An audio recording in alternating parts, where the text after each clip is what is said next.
Hi everyone, this is Simran Sunil Kharwade, third year MBBS student and you are watching Becoming Doctor. So इस video में मैं अपने batchmates को that is third minor MBBS students को ये पूछने वाली हूँ कि what is more difficult NEET UG और MBBS एंड उसका रीज़न भी पूछने वाली हूँ. So let's get started. Hi Gauri. Hi Simran.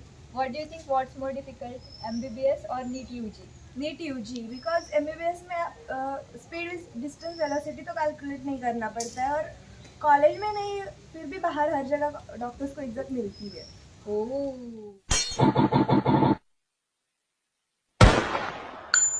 Hi Dhanashri. Hello Simran. So what do you think what's more difficult NEET UG or MBBS?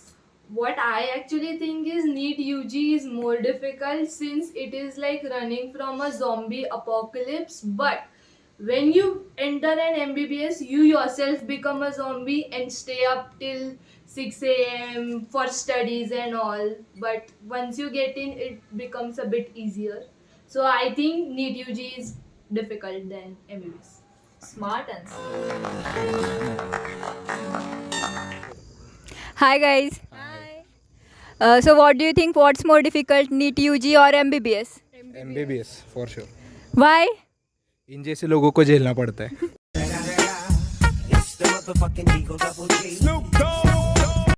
And what do you think why? क्योंकि MBBS खून चूसता है.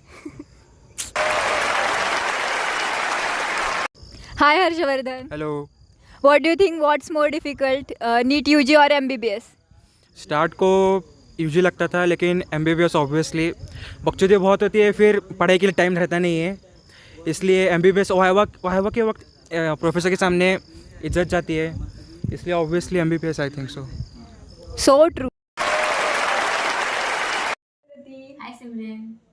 What do you think what's difficult NEET UG or MBBS? यार मुझे लग रहा है कि दोनों ही डिफ़िकल्ट है. जब हम नीट कर रहे थे तभी लगता था कि यार नीट कितना डिफ़िकल्ट है. सेम गोज़ विद जब 12th कर रहे थे तब 12th में लगता था यार 12th से टफ कुछ है ही नहीं, बोर्ड्स है, प्रैक्टिकल्स है, ये सब. तो तभी लगता था कि 12th से डिफ़िकल्ट कुछ नहीं. तो हम जब नीट में आए तो लगता है कि यार 12th तो कुछ भी नहीं था. तो same goes with NEET UG and MBBS. तो मुझे लगता है कि अभी now that I am doing third year MBBS, मुझे लगता है कि NEET was pretty easy, like काफ़ी इजी था, नहीं इतना अभी लगता है ऐसे. मतलब नीट के टाइम में तो लगता था भाई इससे डिफिकल्ट तो कुछ नहीं लाइफ में, एंड पूरा डिवोट टाइम सब सब सब. लेकिन अभी थर्ड ईयर में हुआ और फिर लगता है कि यार फर्स्ट ईयर तो भी तो ठीक ही था, इतना कुछ डिफिकल्ट नहीं था. अब जैसे अगर तू मुझे 5 साल बाद पूछेगी कि NEET UG difficult, NEET PG difficult है या MBBS डिफिकल्ट है, तो तब मैं बोलूँगी पीजी डिफिकल्ट है, क्योंकि तब तक मेरी ब्रेन की कैपेसिटी उतनी बढ़ चुकी रहेगी कि मुझे नहीं लगता है फिर MBBS डिफिकल्ट रहेगा तभी. सो ऐसे टाइम स्केल के अकॉर्डिंग वो डिफिकल्टी लेवल कम ज़्यादा होती है, ऐसे मुझे लगता है. So what's final answer? Everything in life is difficult यार, ऐसे कुछ फाइनल आंसर नहीं है मेरा, ऑनेस्टली नहीं है. True. यस, Nice answer संस्कृति. Thank you. ये है मेंटोस जिंदगी. Thank you so much for watching this video. Stay tuned, like, share, subscribe and press the bell icon.